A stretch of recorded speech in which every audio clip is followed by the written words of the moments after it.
Então, graça e paz, irmãos. Amém? Maroma que for bênção para Sarani Roto, presente Irané. Amém? Eu falei, Deus abençoe todos os cristãos presentes aqui. Amém? Mateus, como eu conheço Mateus, eu vou me dirigir ao Mateus. Maroma Radomi Ita. Ratene? Entendeu? Eu falei que Deus ama você. E Maroma Radomi, cristão roto, ele ama todos nós. E missões, ele nasceu no coração de Deus. O nosso Deus é um Deus, eu cantei. O nosso Deus, ele é um Deus missionário. A primeira missão, ele não foi entregue aos discípulos e nem à igreja. A primeira missão, ela vem do próprio Deus. O que diz lá em João 3,16? Sem ler na Bíblia e sem colocar aqui. Porque Deus amou o mundo de tal maneira que deu seu Filho unigênito, para que todo aquele que nele crê não pereça, mas tenha vida eterna. O que Deus fez? Ele amou o mundo. Ele amou você, o mundo. São todas as pessoas no mundo, o Brasil e todos os povos ao redor do mundo. Então a primeira missão missionária veio do próprio Deus, quando ele entregou Jesus Cristo para morrer em meu lugar e para morrer em lugar de toda a humanidade. A gente chama isso de Missio Dei, a missão de Deus enviando Jesus. Mas depois que Jesus veio, morreu na cruz, ressuscitou, cumpriu a sua missão, foi obediente, como nós lemos aqui, né? E o seu nome foi exaltado. A Bíblia fala que Jesus falou, assim como o Pai me enviou, eu também vos envio. Então Deus também entregou para nós esta missão. Quando, por todas as igrejas que eu passo, eu faço uma pergunta, irmã, você é uma missionária? Aí ela fala, não, pastor, eu não sou uma missionária. Falei, você tem certeza, irmã, que você não é uma missionária? Falou, não. Aí eu pergunto para um outro jovem, você é um missionário? Não. E aí eu falei para eles assim, olha, tem uma definição de missionário, que é de um estudioso, de um missiólogo chamado Dick Wills. E ele fala assim, cada coração com Cristo é um missionário. E cada coração sem Cristo é um campo missionário. Fala comigo, cada coração com Cristo é um missionário. E cada coração sem Cristo é um campo missionário. Agora eu quero fazer uma pergunta. Quantos já receberam Jesus aqui como único Senhor e Salvador? Levanta a mão. Fica com a tua mão levantada. Agora olha para teu irmão que está do seu lado e diz assim, você é um missionário. Porque você tem Cristo. E quando você, pode abaixar a mão, e quando você sair pelas portas deste templo, lá fora está a pessoa sem Cristo, lá é o teu campo missionário. Lá no seu trabalho, na sua escola, lá na empresa, né? Na faculdade, pessoas sem Cristo. Este bairro é um campo missionário. E se nós obedecermos a tarefa dada por Jesus, essa igreja vai ficar pequena para as pessoas que vão se achegar aqui neste lugar. Amém? Abra sua Bíblia em Mateus capítulo 28.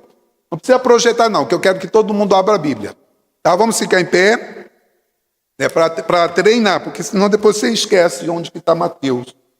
Né? Abra a Bíblia. Primeiro Evangelho, Mateus capítulo 28, de 18 a 20. Aqui nós temos a grande comissão. Jesus se aproximou deles e disse, toda autoridade no céu e na terra me foi dada. Portanto, vão e façam discípulos de todas as nações, batizando-os em nome do Pai, do Filho e do Espírito Santo. Ensinem esses novos discípulos a obedecerem a todas as ordens que eu lhes dei. E lembre-se disto, estou sempre com vocês até o fim dos tempos. Amém? Pode sentar, irmãos. Essas foram as últimas palavras de Jesus na terra. E são as palavras mais importantes para nós, como igreja do Senhor Jesus. Jesus aqui já estava ressuscitado, ele passou 40 dias após a sua ressurreição, e agora ele está diante dos discípulos, né? Antes da sua ascensão aos céus, ele entrega para os seus discípulos uma missão. Ele entrega para os discípulos uma tarefa. Essa tarefa não foi entregue para o pastor somente. Essa tarefa não foi entregue para um missionário específico, mas essa tarefa foi entregue para os discípulos, para aqueles que seguiam Jesus e para a sua igreja. Qual é esta missão? É a grande comissão. É a mais nobre de todas as missões, que é anunciar o evangelho a todos os povos da terra. Ele diz lá no versículo 29, portanto, vão e façam discípulos de todas as nações. Jesus está dizendo, enquanto vocês estão caminhando no caminho, aonde vocês andarem, aonde os seus pés te levarem, façam discípulos de Jesus. Esta é a nossa missão. Quando nós entendemos que como discípulo de Jesus, nós temos que fazer discípulos, nós temos que levar o evangelho a outras pessoas, as pessoas vão poder ouvir desse evangelho. Há muitas pessoas que não conhecem, não sabem que Jesus é o caminho, a verdade e a vida, estão crendo em outras verdades, estão sendo guiadas por outras verdades que não são verdades. E nós que conhecemos Jesus precisamos anunciar o evangelho. Nós precisamos ser a Bíblia para essas pessoas. Então a primeira lição que nós aprendemos aqui é que eu e você fomos chamados para fazer discípulos. A pergunta é, quantos discípulos você já fez? Quanto tempo de crente você tem? Ah, pastor, 5 anos, 10 anos. O mais importante não é quanto tempo de crente, é quantos discípulos nós temos. Quantos filhos espirituais nós temos. Irmãos, é muito maravilhoso poder levar uma pessoa a conhecer Jesus. Eu tive o privilégio de levar muitas pessoas. Porque eu comecei eu comecei o meu chamado dentro de uma escola. Aqui em Lucas do Rio Verde, como professor, tenho muitos alunos crentes, tenho professores que hoje se converteram naquele período, pessoas que não conheciam a Cristo, que estavam presos a tradições, e essas pessoas vieram a conhecer a Cristo. Mas por que elas receberam Jesus? Não é por aquilo que eu somente falava, pela minha vida e pelo meu testemunho. Não basta falar de Jesus, a gente tem que viver Jesus. As pessoas estão vendo Jesus lá na sua escola. Não estou dizendo que você tem que ser o santinho, Não, mas você tem que fazer diferença. Você está testemunhando Jesus lá na sua empresa, no seu trabalho. As pessoas percebem Jesus. Você chega no horário, você cumpre as regras. Porque muitas vezes acha porque é crente, pode chegar a qualquer horário. Não. Você tem que ser o melhor aonde Deus te coloca. Eu lembro que uma vez na pandemia nós montamos uma sala de oração lá na PIB, eu pedi para o pastor, e toda quarta-feira a gente orava o dia inteiro naquela sala. E aí um aluno meu, que se tornou advogado, queria falar comigo. Aí ele veio, nós oramos, aí ele chegou no escritório, e aí um outro advogado queria vir naquela sala de oração, e ele pediu autorização para dar o contato. Eu falei, pode entregar meu contato. E aí ele fez o contato comigo, eu falei, você pode vir agora, eu estou aqui na igreja, na nossa sala de oração. Quando aquele homem chegou, aquele homem entendido, estudado, ele chegou ali naquela sala, só estava eu naquela sala. Ele chegou, ele se ajoelhou ali, ele começou a contar a vida dele, como que ele estava vivendo. Ele estava vivendo um inferno. Ele tinha uma mãe que era evangélica, mas ele não cresceu no caminho, ele se envolveu com outras religiões espiritualistas, e ele estava vivendo um momento muito difícil na vida dele. E naquele momento a única alternativa que eu falei para ele, assim, olha, fulano, eu não posso, a única coisa que eu posso fazer por você é pedir para que você entregue a sua vida para Deus. Que você reconheça que Jesus é o teu Senhor e o teu Salvador, porque é Jesus quem pode mudar a sua história, é Jesus quem pode transformar a sua vida.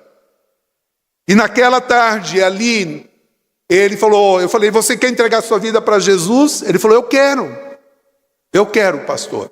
E eu comecei a fazer a oração de renúncia, de entrega, e foi bem difícil, porque enquanto eu fazia oração, eu senti uma força espiritual na vida dele, algo ruim. que queria impedir ele de confessar com a boca. E estava só eu e a Trindade ali naquela sala. Mas ele conseguiu fazer a oração. Depois, mais tarde, veio a esposa dele. A esposa dele entregou a vida para Jesus. Irmãos, aquele dia foi o dia D na vida daquele homem, porque ele estava sendo preparado para ser um pai de santo. Ele estava envolvido com essas religiões. E ali o Senhor transformou a vida dele. Depois fomos para a casa dele, vamos tirar tudo que tinha na casa dele e fazer ali um trabalho, quebrar todos os pactos que ele tinha feito anteriormente. E lá na frente, aquele outro guia dele se envolveu num ato aqui em Lucas do Rio Verde, foi fazer um ritual para uma mulher e ele matou esta mulher em Lucas do Rio Verde. Eu fico imaginando, se aquele homem não tivesse encontrado Jesus naquele dia, ele estaria naquele crime e talvez ele estaria na cadeia. Aquele homem foi liberto, a sua esposa foi liberta, foi discipulado, batizado. Hoje eles não moram mais aqui, mas eles estão servindo ao Senhor Jesus. Deus, a verdade, transformou a vida daquele homem. Talvez você olhe para essa cidade bonita, mas há muitas pessoas nessa cidade precisando de Jesus. E a gente precisa falar, a gente precisa ser esse porta-voz. A tarefa de obedecer, aonde devemos ir? Cada discípulo de Jesus recebeu essa tarefa.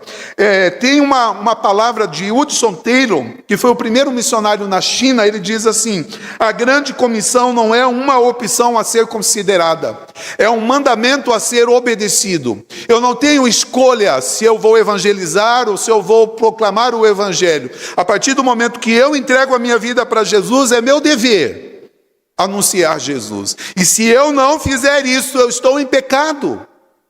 Pecado não é só mentir, roubar, adulterar. Quando eu não obedeço o mandamento do Senhor Jesus, é um pecado de omissão. E naquele dia Deus vai cobrar de mim e de você essa tarefa dada por Ele. Então, aonde devemos ir para cumprir a ordem de Jesus? Vamos ver lá. Ir por todo mundo.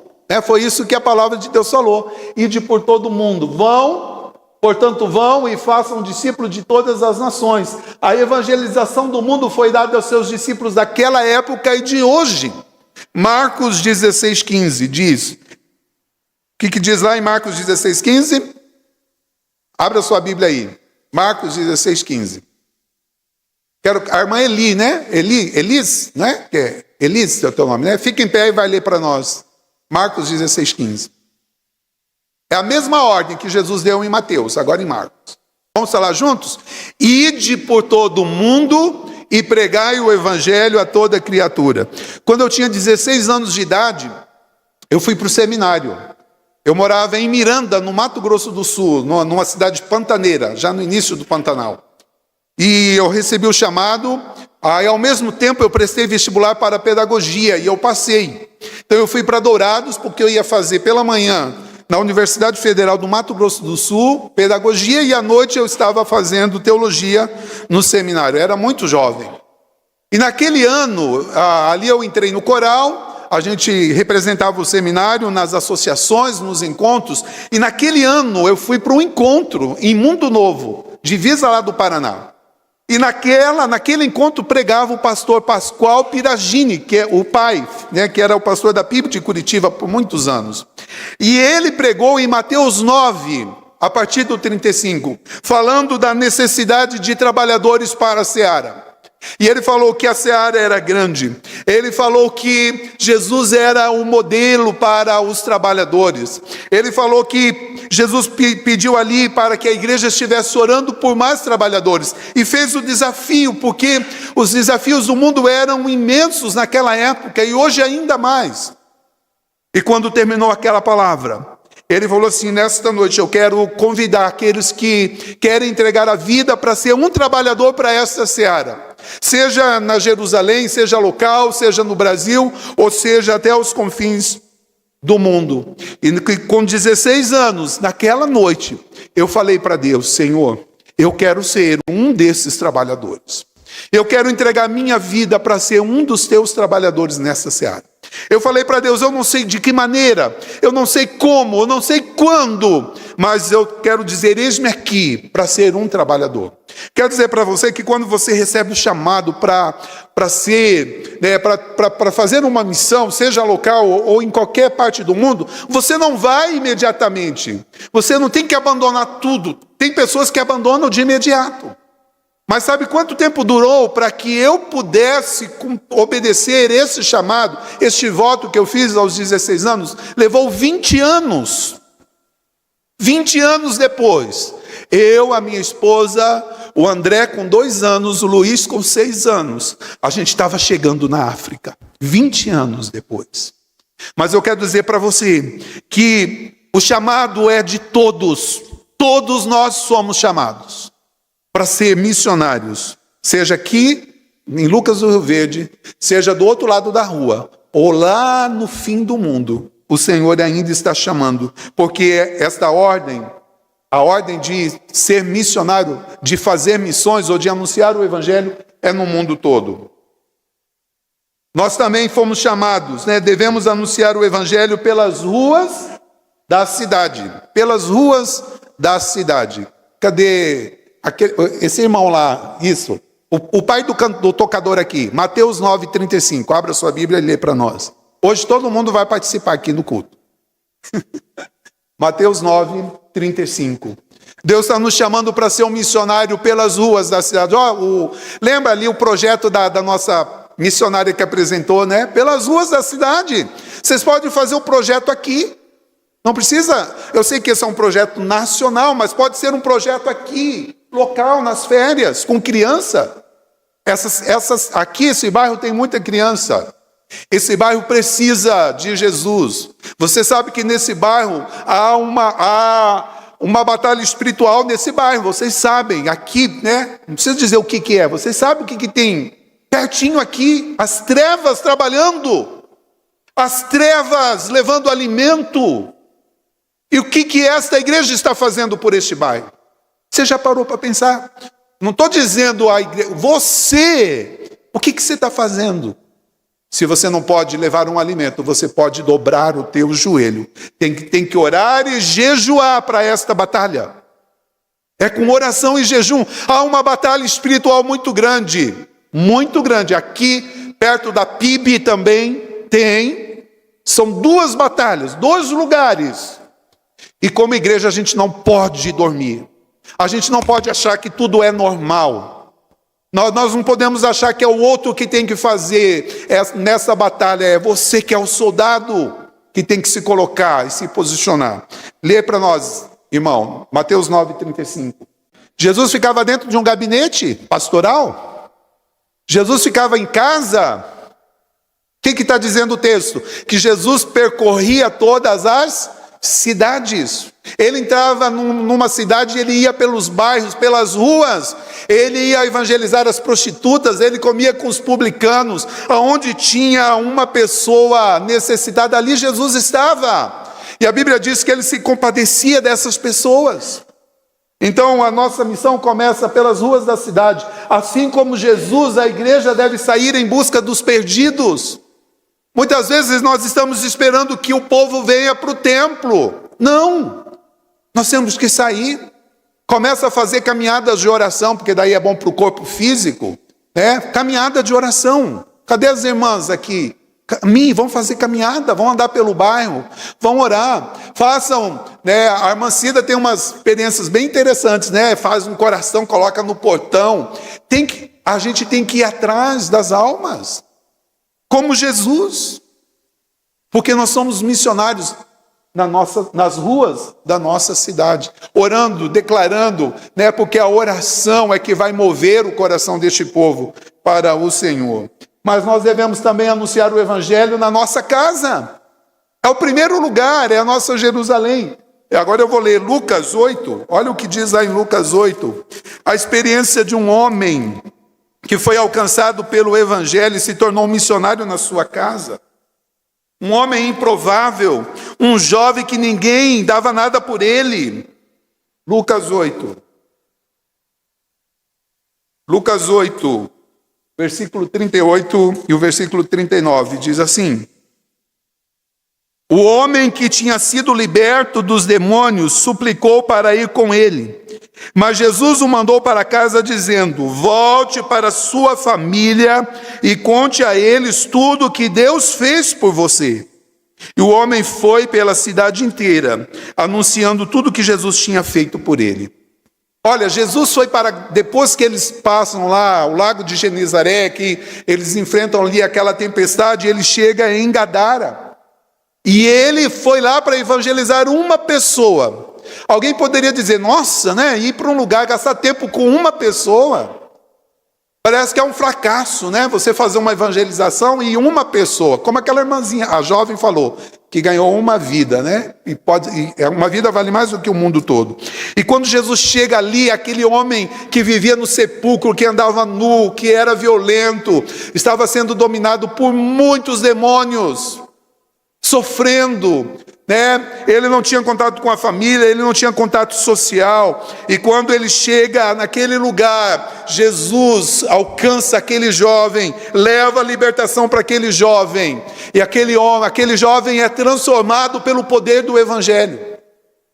A palavra de Deus diz: e conhecereis a verdade, e a verdade vos libertará. João 8,32. E o 36 diz: se pois o Filho vos libertar, verdadeiramente sereis livres. Aquele jovem liberto, olha o que acontece com ele. O gadareno foi alcançado por Jesus e se tornou um missionário dentro da sua própria casa. Ele diz para Jesus: Jesus, deixa eu te seguir junto com os teus discípulos. Jesus falou: não, vai para a tua casa e fala tudo aquilo que eu fiz na sua vida. É essa a mensagem que eu preciso anunciar aqui nessa cidade. Conte para as pessoas o que Jesus fez na sua vida. O Mateus pode falar para os colegas dele o que Jesus fez na sua vida. Todos aqui têm um testemunho pessoal, podem contar o que Jesus fez na sua vida. Missões começam dentro da sua própria casa. A gente pode ganhar as pessoas lá fora. A gente pode ganhar o mundo para Jesus, mas nós temos que ganhar a nossa casa. Eu preciso ser missionário na minha própria casa. E aí eu quero falar um pouco da nossa Junta de Missões Mundiais. Agora, no dia 27 de junho, nós completamos 119 anos de agência missionária. Então, ela foi fundada em 27 de junho de 1907. Lá na Bahia foi criada a nossa agência missionária. Hoje nós estamos em 97 países, somos 2.510 missionários, 121 mil pessoas beneficiadas com projetos sociais. Eu vou falar do PEP, que é o Programa de Educação Pré-Escolar, mas escola de futebol, clínicas, casa de abrigo, centros de recuperação pelo mundo, 1.188 batismos no ano passado, 618 igrejas plantadas no ano passado, 32.260. Mas olha, isso aqui é resultado do trabalho de evangelização de todos os batistas. Mas nós podemos fazer mais, vocês podem fazer mais também pela sua denominação. Eu sei que há uma agência também, né, que envia missionários pelos mundos. É só para vocês conhecerem o nosso trabalho. E esse foi o nosso primeiro país, São Tomé e Príncipe. São Tomé e Príncipe é uma ilha da África Central, situada na linha do Equador, no Golfo da Guiné, ao largo da costa oeste africana. É um pontinho de terra ali, no Oceano Atlântico. São duas ilhas, a primeira maior, aquele pontinho, e uma outra chamada Príncipe. Faz divisa marítima com Gabon, com Guiné Equatorial e com a Nigéria. Tá? E não faz fronteira terrestre porque não tem, só tem água, só tem mar. E foi para esta ilha que o Senhor nos levou. Muita gente achava loucura eu levar uma criança de 2 anos. Achava uma loucura eu levar um menino de 6 anos. Eles diziam: mas e como que vai ficar a saúde de vocês, o plano de saúde de vocês? Eu tinha plano de saúde aqui. Eu estava na minha melhor fase ministerial, a igreja nova, estava com uma igreja nova, lotada, ganhando muito bem, porque quando eu deixei a prefeitura de 100%, eu comecei a ganhar 30%. Meu salário diminuiu para 30%, mas a matemática de Deus não falha. Com 30% eu fiz muito mais do que com 100%. Porque quando a gente obedece, o chamado de Deus, ele sustenta. Aí as pessoas diziam, e agora? Eu estava bem financeiramente, tudo, casa, meus filhos com boas escolas. Aí as pessoas diziam, e aí, como que teus filhos vão estudar lá? Como que... Eu falei, gente, eu estou indo em obediência ao Senhor.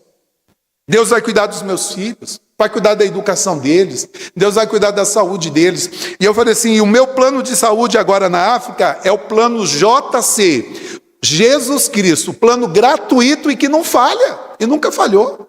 Quando meus filhos adoeceram, tinha um médico para cuidar deles, tinha um Senhor para operar milagres lá, e Ele fez, e nós obedecemos e fomos. E graças a Deus, quando eles voltaram, depois do Timor, porque nós ficamos 7 anos em São Tomé e depois mais 3 anos no Timor-Leste. Quando eles voltaram para o Brasil, eles tinham uma sabedoria 10 vezes a mais do que os alunos aqui. Eles eram os melhores alunos das escolas, os melhores. Não é para engrandecer, é Deus dizendo, eu cuidei da educação dos seus filhos. Porque lá algumas escolas eram horríveis. Muitas dificuldades, mas Deus foi o professor deles e abençoou eles. Então esse aqui é o nosso projeto do PEP, que é um programa de educação pré-escolar. A gente trabalha com crianças de 4 a 6 anos, preparando para iniciar a primeira série. E aqui é a arca, é o PEP Arca de Noé, tá? No norte da ilha de São Tomé. Ali tem uma igreja chamada Igreja Batista Santa Catarina.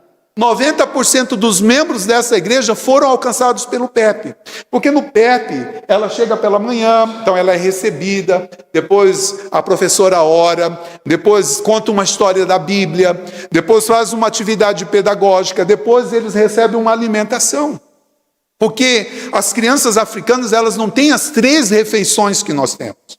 Lá fala mata bicho, que é o café da manhã, tá matando os bichos mesmo, né? Porque quando está com fome, tem um monte de bicho lá querendo. Mata bicho, o almoço e o jantar. E a maioria dessas crianças, só na sua casa, eles fazem o jantar. É a refeição mais forte. Porque durante o dia os pais estão trabalhando, as mães estão indo para a praia, vão para o mercado, e eles vão vender os seus produtos, receber o dinheiro, e com aquele dinheiro eles compram as pequenas porções, eles não fazem a compra do mês. Como nós. Cada dia, compra lá uma porção de massa de tomate, compra um alho, compra uma cebola, compra um espaguete, compra a banana, compra o peixe, e aí prepara o alimento. Eles não ficam sem comer, mas eles não têm abundância como nós. Mas todas as manhãs nós alimentamos essas crianças. E não é só 344, isso é só em São Tomé. Hoje o PEP, esse programa, que não é só da Igreja Batista, tem de outras igrejas que querem inserir no programa. Hoje está em 50 países e nós alimentamos e falamos de Jesus para mais de 25 mil crianças todos os dias. Amém?